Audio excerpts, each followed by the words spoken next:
Hanap buhay. Pagdating naman sa mga negosyong may kinalaman sa teknolohiya, hindi na nagpapahuli ang mga Pinoy. Tulad ng mga cellphone reloading station na talaga namang connect na connect sa kanilang mga suki. Sa panahon ngayon, isa na nga sa pangunahing pangangailangan natin ang cellphone. Kaya dapat lagi itong may load. At dito nakasilip ng pagkakataon ang iba nating mga kababayan para kumita.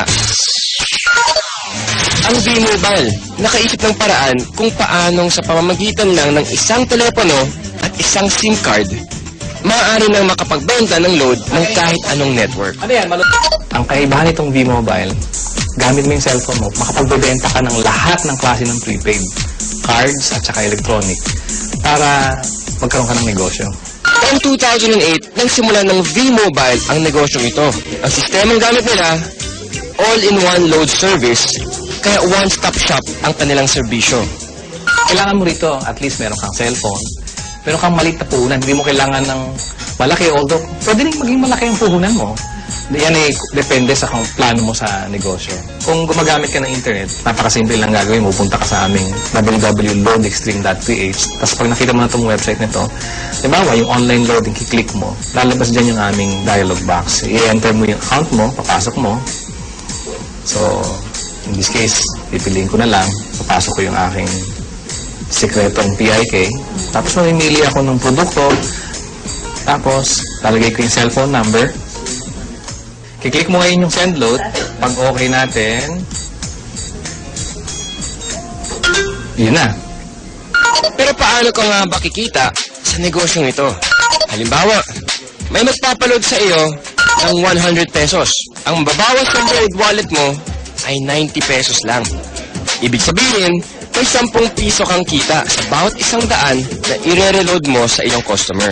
Kung kumikita ka ng 100 pesos kada araw sa pagre-reload, sa loob ng isang buwan, may kita kang 3,000 piso. Anip, tulad ni Peewee, na nakatuwaan lang daw noong una ang reloading business. Actually, nabuhat kami. Nung nag-start kami noon, magbabarkada lang kami. So, every night, magkakasama kami. Nakakatuwa. Nung 5 lang kami nagsimula. 5 members na kami. Kapatid ko, mga barkada ko. Tapos, yung nagulat ako, yung 5 tao nagsimula niya. Ngayon, ano na kami? Almost 100,000. So, actually, nag-vlog pa siya ng 100,000 members. Ayun, sa simpleng pagpindot-pindot lang daw niya ng cellphone, kumikita raw si Peewee ng mula 1,000 hanggang 5,000 piso kada linggo. Ayun, ano pang hinihintay niyo mga kapartner? Oras na para ang hilig niyo sa paggamit ng cellphone, pakinabangan niyo rin at maging isang maliit na negosyo. Kung mas pinili mo na lang manatili sa bahay ngayong summer, narito ang isang kapaki-pakinabang na tip. At dahil mainit ngayon, alam kong hindi nyo maiwasan na gamitin ang inyong mga aircon. Ito ang isang tip para makatipid kayo sa pagkonsumo ng kuryente.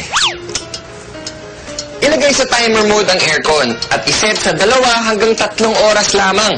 Pagkatapos nito, buksan ang ventilador para mapanatili ang lamig ng kwarto.